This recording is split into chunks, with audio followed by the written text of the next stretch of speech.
Hello friends, welcome to edu information study channel. दोस्तों, आज हम जनसत्ता ये 18 फरवरी 2020 का पेपर है। इसमें ये काफ़ी इम्पोर्टेंट टॉपिक जो मुझे मिला वो मैं आज आपके सामने डिस्कस कर दूंगी। इसमें है चुनौती बना ई कचरे का ढेर। दोस्तों, ई कचरे की बात करें तो वर्तमान परिस्थिति में हम देखते हैं कि ई कचरे से संबंधित समस्याएं हमारे देश में, विश्व में सभी जगह बढ़ती जा रही है, क्योंकि हम जितना इलेक्ट्रॉनिक डिवाइसेस उपयोग में ला रहे हैं। दोस्तों, सबसे पहले हम देखेंगे ई कचरे से संबंधित टॉपिक हमारे लिए कहाँ पे उपयोगी होगा। अगर हम विज्ञान एवं प्रौद्योगिकी की बात करें तो जो भी हमारे स्टेट पीसीएस हो गया या फिर यूपीएससी एग्जाम हो गया, अगर विज्ञान प्रौद्योगिकी खंड की बात करें तो ये टॉपिक जो है ये नॉर्मली पूछा जाता है। सामान्यतः ये वाला जो टॉपिक है ये पूछा जा सकता है। और अगर निबंध में भी देखें तो निबंध भी जो इलेक्ट्रॉनिक से संबंधित हो गया, प्रौद्योगिकी से संबंधित हो गया, उसमें ये क्वेश्चन को पूछा जाना सामान्य है। तो दोस्तों, शुरू करते हैं। सबसे पहले इसकी हेडलाइन है चुनौती बना ई कचरे का ढेर। और जो इसका मुख्य बिंदु दिया गया है कि दुखद तो यह है कि खराब बुनियादी ढांचे और कानूनों के चलते भारत के कुल ई कचरे के केवल 5% हिस्से का पुनर्चक्रण हो पाता है, जबकि ई कचरे का 95% हिस्सा असंगठित क्षेत्र और ई बाजार में कबाड़ियों के हाथों में चला जाता है, जो इसे गलाने के बजाय तोड़कर फेंक देते हैं। तो दोस्तों, इसमें मुख्य समस्या को हाईलाइट किया गया है कि भारत में क्या समस्या है। अगर हम बात करें दोस्तों, अगर हम इस टॉपिक की बात करें तो ये भारत में क्यों पुनर्चक्रण नहीं हो पा रहा है ई कचरे का, इससे संबंधित है। तो हम बताएंगे कि भारत में क्या समस्या आ रही है। अगर ऐसा कहीं पे भी हमें मिलता है क्वेश्चन, कहीं पे भी प्रश्न इस तरीके से मिलता है, तो हम आसानी से इसमें कुछ महत्वपूर्ण पॉइंट है या फिर महत्वपूर्ण जो हमें डेटा है उसका यूज करके हम हमारे आंसर में लिख सकते हैं। तो सबसे पहले इसका जो हाईलाइट हम देख रहे हैं, हमने देख लिया। उसके बाद हम देखेंगे कि इसमें जो मुख्य क्या बताया गया है कि 95% हिस्सा जो है वो कबाड़ियों के हाथों में चला जाता है। सिर्फ 5% जो हिस्सा है उसका बस पुनर्चक्रण कर पा रहे हैं। अगला देखेंगे, शुरू करते हैं। देश में डिजिटल क्रांति के साथ साथ ई कचरे की समस्या भी बढ़ी है। स्वाभाविक है, हमें पता है डिजिटल क्रांति बढ़ी है और ई कचरे की समस्या भी बढ़ी है। मतलब देखेंगे कि अगर डिजिटल क्रांति बढ़ रही है, इट मीन्स हम जितना ज्यादा सेलफोन, जितने ज्यादा डिजिटल डिवाइसेस का यूज कर रहे हैं, उतना ही हमारे सामने ई कचरे की समस्या बढ़ते जाएगी। और ये देखेंगे, आज यह विकराल रूप धारण कर चुकी है। ई कचरे को नष्ट करने के उपाय समझ नहीं आ पा रहे हैं। आज का युग प्रौद्योगिकी का युग है। इसमें इलेक्ट्रॉनिक कचरे का बढ़ते जाना निश्चित ही गंभीर समस्या का विषय बनता जा रहा है। आज नवाचारों के कारण विभिन्न प्रकार के इलेक्ट्रॉनिक्स उद्योग फल फूल रहे हैं। इलेक्ट्रॉनिक वस्तुओं का उपयोग और साथ ही इलेक्ट्रॉनिक वस्तुओं के नित्य रूप लोगों को इस ओर आकर्षित करते हैं कि वे अधिक से अधिक इलेक्ट्रॉनिक वस्तु का उपयोग करें और पुरानी वस्तुओं का त्याग करें। इसी कारण स्थिति यह बन चुकी है कि आज भारत इलेक्ट्रॉनिक कचरा घर बन गया है। लेकिन चुनौती इस बात की है कि इस कचरे को नष्ट कैसे किया जाए, कैसे इसे दोबारा इस्तेमाल के लायक बनाने के उपाय खोजे जाएं। आप अगर इसको लिखना चाहें तो आप अगर कहीं पे आपका सजेशन मांग रहे हैं कि कैसे इलेक्ट्रॉनिक कचरे का पुनर्चक्रण कर सकते हैं, तो उसमें आप ये लिख सकते हैं। देखेंगे आगे, ई कचरे में TV, fridge, AC, computer, monitor. अगर हम पहले अगर हमें डिस्क्राइब करना हो कि ई कचरा क्या होता है, तो उसमें हम इसे इस तरीके से लिख सकते हैं कि ई कचरा है क्या वास्तविकता में। टीवी, फ्रिज, एसी, जितने भी हमारे इलेक्ट्रॉनिक डिवाइसेस हैं वो हमारे जो हो गए ई कचरे में आ जाएंगे। देखेंगे ई कचरा हानिकारक क्यों है। अभी हमने देखा कि इलेक्ट्रॉनिक ई कचरा है क्या, अब हम देख रहे हैं कि इलेक्ट्रॉनिक कचरा हानिकारक क्यों है। अब ये हानिकारक क्यों है?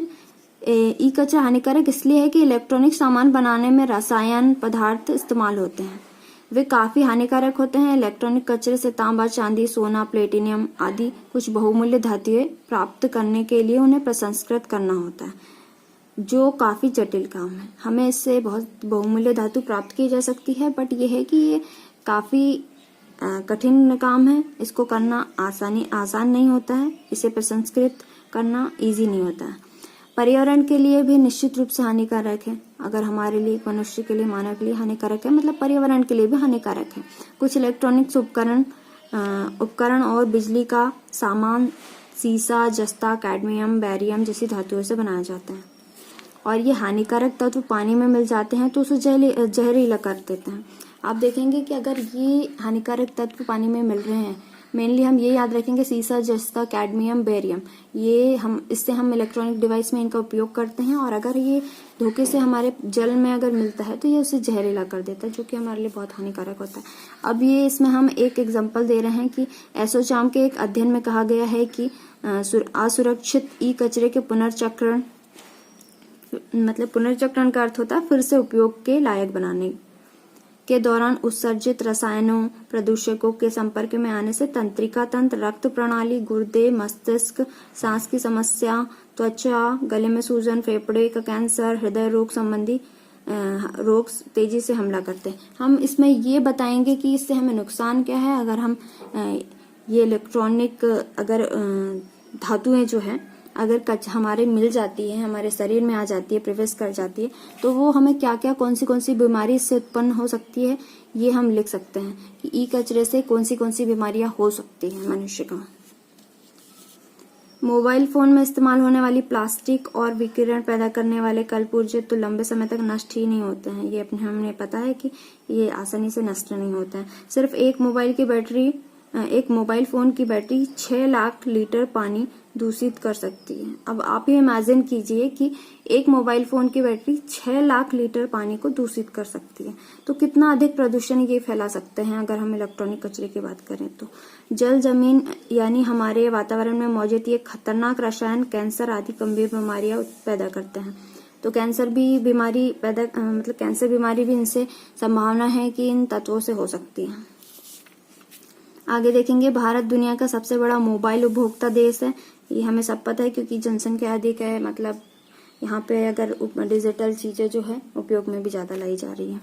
यहाँ 15 लाख टन से भी ज्यादा ई कचरा तैयार होता है। अब ये पॉइंट आप नोट कर सकते हैं। अगर कहीं भी आपको लिखना हो कि हमें अगर कहीं डेटा डालना हो, हमारा डेटा उपयोग में लाना हो, तो ये 15 लाख टन से भी ज्यादा ई कचरा तैयार होता है अगर हम भारत की बात करें तो ये आप इसको हाईलाइट करके रख लें अपने पास कि क्या हमें ये उपयोगी हो सकता है। लेकिन इसका उचित निपटान एवं प्रबंधन गंभीर चिंता का विषय बनता आ रहा है। वर्ष 2011 में ई कचरा प्रबंधन के लिए कुछ नियम बनाए गए थे। अब ये हम इसमें लिख सकते हैं कि सरकार द्वारा क्या अपने साइड से क्या कदम उठाए गए ई कचरे के प्रबंधन के लिए, तो ये लिख सकते हैं वर्ष 2011 में ई कचरे के प्रबंधन के लिए नियम बनाए गए। तब यह तय हुआ था कि जो भी उत्पाद तैयार होंगे उसमें राज्यों के प्रदूषण नियंत्रण बोर्डों से मंजूरी ली जाएगी। प्रदूषण नियंत्रण बोर्डों से मंजूरी लेनी होगी और वे पर्यावरण के अनुकूल हों। इसके बाद ई कचरा प्रबंधन अधिनियम 2016 बनाया गया। पहले एक तो हमने ये बता दिया कि वर्ष 2011 में ई कचरा प्रबंधन के लिए कुछ नियम बनाए, फिर 2016 में क्या किया गया, ई कचरा प्रबंधन अधिनियम लाया गया। ये भी इम्पोर्टेंट टॉपिक है, इम्पोर्टेंट हाईलाइट पॉइंट है कि ई कचरा प्रबंधन अधिनियम कब आया, 2016 में आया। तो ये सरकार की तरफ से क्या कदम उठाए गए उसमें हम इसे सम्मिलित कर सकते हैं। जिसे 2017 में लागू किया गया। इसमें ई कचरे के प्रबंधन को दुरुस्त किया गया, साथ ही उत्पाद उत्तरदायित्व संगठन के नाम से व्यवस्था भी बनाई गई। ये हाईलाइट पॉइंट है। इसके अलावा केंद्रीय प्रदूषण नियंत्रण बोर्ड यह निरीक्षण करेगा कि बाजार में ऐसे कौन से उपकरण या उत्पाद उपलब्ध हैं जिनका निस्तारण संभव है और जो मानव और पर्यावरण के लिए खतरनाक है। ऐसी सभी वस्तुओं का पता लगाकर बाजार से उनकी वापसी की जाएगी। कचरे की वैश्विक मात्रा 2016 में 4.47 करोड़ टन थी। वैश्विक मात्रा की बात की गई है ये कि विश्व लेवल पे कितना कचरा उत्पन्न हो रहा है। 2016 में 4.47 करोड़ टन थी, जो वर्ष 2021 तक 5.5 करोड़ टन पहुंच जाने की संभावना व्यक्त की गई है। अब आप ही इसको देखेंगे कि ये जो डेटा है ये कितना इम्पोर्टेंट है हमारे लिए। अगर हम ये संभावना देखें कि वर्ल्ड में कितना ही कचरा था और अभी कितने की संभावना है। भारत में करीब 20 लाख टन सालाना ई कचरा पैदा होता है। 20 लाख टन सालाना ई कचरा पैदा होता है। अभी इससे पहले हमने एक पॉइंट और देखा था, 15 लाख टन से भी ज्यादा ई कचरा पैदा होता है। अब ये सालाना यहाँ पे और इसको स्पेसिफाई कर दिया है कि 20 लाख टन सालाना ई कचरा पैदा होता है। दुनिया में सबसे ज्यादा इलेक्ट्रॉनिक कचरा पैदा करने वाले शीर्ष देशों में भारत का नाम भी शुमार है। अब ये भी काफी सोचनीय विषय है कि भारत का शीर्ष 5 देशों में नाम शुमार है ई कचरा पैदा करने में। आप खुद ही सोचिए। इसके अलावा इस सूची में चीन, अमेरिका, जापान, जर्मनी भी है। जितने भी विकसित देश हैं उसमें से देखेंगे अमेरिका, जापान, चीन भी है, जर्मनी। एक रिपोर्ट के मुताबिक भारत में करीब 20 लाख टन सालाना ई कचरा पैदा होता है। ये हमने आगे पीछे देखा। और कुल अब ये देखिए 4,38,085 टन कचरे का हर साल पुनर्चक्रण किया जाता है। मतलब 20 लाख टन लगभग यहाँ पे उत्पन्न हो रहा है, ये कचरा पैदा हो रहा है। और उसमें से कितने % कचरे का हम पुनर्चक्रण कर रहे हैं। मतलब इसका अगर प्रतिशत देखें तो पुनर्चक्रण का प्रतिशत उत्पन्न करने के प्रतिशत से बहुत ही कम है। अर्थात ये जो पॉइंट हमें इससे पहले भी बताया गया है कि हाँ 95% कचरे का पुनर्चक्रण नहीं कर पाते हैं। ई कचरे में आमतौर पर फेंके हुए कंप्यूटर मॉनिटर, ये हम पीछे भी देख चुके हैं, cathode ray tube, CRT, printer, circuit board, mobile phone, charger, compact disc, headphone के साथ LCD या plasma TV, air conditioner, refrigerator, जितने भी इलेक्ट्रॉनिक्स डिवाइसेस सभी आते हैं। दुखद तो यह है कि खराब बुनियादी ढांचे और कानूनों के चलते भारत के कुल ई कचरे के केवल 5% हिस्से का पुनर्चक्रण हो पाता है, जबकि ई कचरे का 95% हिस्सा असंगठित और इस बाजार में कबाड़ियों के हाथों में चला जाता है। इससे पहले भी हमने ये हाईलाइट पॉइंट पढ़ चुके हैं कि 5% कचरे का बस पुनर्चक्रण हो पाता है, 95% का बिल्कुल नहीं हो पा रहा है। जो अब आगे देखेंगे, जो इसे गलाने के बजाय तोड़कर फेंक देते हैं। जो भी कबाड़ी लोगों के हाथ में अगर ये कचरा जाता है तो उसे गलाने के बजाय तोड़ देते हैं। रिपोर्ट में यहाँ भी कहा गया है कि जैसे जैसे भारत के लोग अमीर बनते जा रहे हैं वैसे वैसे और ज्यादा इलेक्ट्रॉनिक सामान और उपकरण खरीदने और खर्च करते जा रहे हैं। एक अनुमान के मुताबिक ई कचरे के में कंप्यूटर उपकरण 70। अब ये एक स्पेसिफाई हमें डेटा बता दिया है कि कितना % कचरे में कितना किसका क्षेत्र है। कंप्यूटर उपकरण 70%, मोबाइल व इससे जुड़े उपकरण 20%, बिजली के उपकरण 8%, चिकित्सा उपकरण 7% और बाकी घरेलू सामान का योगदान 4% है। मतलब सबसे अधिक देखा जाए तो कंप्यूटर उपकरण से हमें ई कचरा उत्पन्न हो रहा है यहाँ पे। और उसके बाद है मोबाइल 20%। मोबाइल तो बहुत ही ज्यादा उपयोग में ला रहे हैं, 20% उपयोग इससे कचरा उत्पन्न हो रहा है। इस वक्त भारत में ई कचरे पैदा होने की दर उससे पुनर्चक्रित करने की दर से 4.56 गुना अधिक है। अब ये अभी हम डेटा देखते जा रहे हैं तो ये कुछ हाईलाइट पॉइंट है कि कितना % लगभग कचरा उत्पन्न हो रहा है इंडिया में, कितना हम पुनर्चक्रण कर पा रहे हैं। कहीं भी अगर इससे संबंधित क्वेश्चन आता है कहीं पे भी तो हम उसे डाल सकते हैं, रख सकते हैं वहां पे। अगर इस तरीके से हम क्वेश्चन में ये लिखेंगे तो हमारा आंसर भी प्रभावित होगा। आगे देखेंगे, बढ़ते हुए ई कचरे का बड़ा कारण अधिक से अधिक लोगों द्वारा प्लास्टिक का उपयोग करना है। भारत में ई कचरा जिस दर से बढ़ रहा है और उससे देश के पर्यावरण को नुकसान पहुंच रहा है, आने वाले वक्त में उसके घातक परिणाम देखने को मिलेंगे। संयुक्त राष्ट्र पर्यावरण कार्यक्रम UNEP ने चेतावनी दी है कि भारत और चीन जैसे देशों ने ई कचरे के पुनर्चक्रण में तेजी नहीं दिखाई तो इसमें अत्याधुनिक तकनीकों का इस्तेमाल नहीं किया गया तो जगह जगह ई कचरे के पहाड़ खड़े नजर आएंगे। अगर हमें पूछा जाए कि हम सुझाव मांगा जाए कि कैसे ई कचरे का प्रबंधन किया जा सकता है तो ये एक पॉइंट यहाँ से आपको मिल सकता है कि अत्याधुनिक तकनीक का इस्तेमाल नहीं किया गया। मतलब अत्याधुनिक तकनीकों का इस्तेमाल करके हम ई कचरे को कम कर सकते हैं। ये एक पॉइंट हो गया। तो जगह जगह ये कचरे खड़े नजर आएंगे। आज भारत में 1 लाख टन रेफ्रिजरेटर का कचरा, 3.25 लाख टन टीवी का कचरा, 56,000 टन से ज्यादा कंप्यूटर का कचरा, 4,700 टन प्रिंटरों का कचरा और 1,700 टन मोबाइल फोन का कचरा प्रतिवर्ष तैयार होता है। ये UNEP बता रहे हैं, संयुक्त राष्ट्र पर्यावरण कार्यक्रम बता रहे हैं। भारत में कचरे के रिसाइकलिंग की कोई सटीक प्रणाली लागू नहीं है। अभी हमने देखा था इंडिया में क्या गवर्नमेंट द्वारा कदम उठाए गए थे। 2016 में कचरा प्रबंधन अधिनियम आया था, ई कचरा प्रबंधन। 2011 में भी कुछ नियम बनाए गए थे, पर यहाँ पे बताया गया है कि कोई सटीक कार्रवाई नहीं की जा रही, कोई सटीक प्रणाली नहीं लागू की गई है। अधिकतर ई कचरा अनियोजित तरीके से इकट्ठा और नष्ट किया जाता है। तो ये भी एक पॉइंट नोट करेंगे, ये हमने देखा तकनीकी का बेहतर इस्तेमाल किया जाना चाहिए।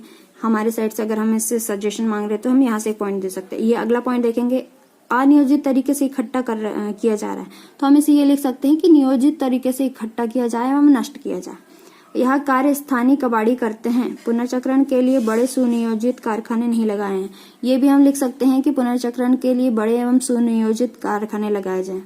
कबाड़ी ई कचरे से बहुमूल्य धातुएं प्राप्त करते हैं, हालांकि यह मात्रा बहुत ही कम होती है। अधिकतर कचरा यूं ही छोड़ दिया जाता है। भारत को ई कचरे की समस्या के स्थायी समाधान के लिए यूरोपीय देशों में प्रचलित व्यवस्था की तर्ज पर पुनर्चक्रण और विधि प्रक्रिया विकसित करनी चाहिए। अब ये देख रहे हैं कि यूरोपीय देशों में क्या किया जा रहा है पुनर्चक्रण के लिए।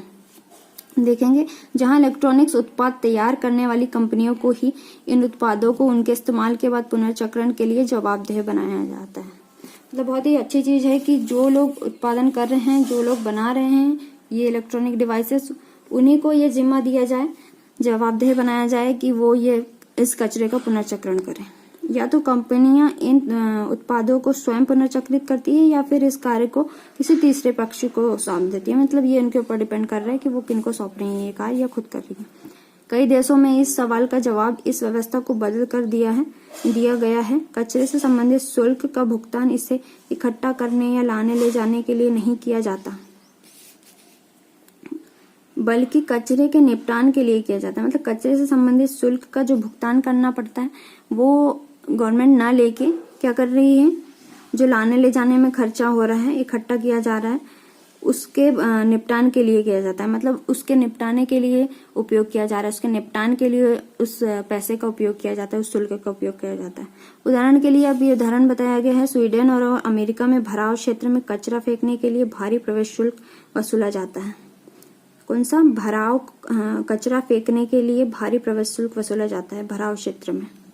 स्वीडन में भराव क्षेत्र कर भी लगाया जाता है, भराव क्षेत्र कर भी लगाया जाता है और भारी शुल्क वसूला भी जाता है। कहाँ से? कचरा फेंकने से भराव क्षेत्र में।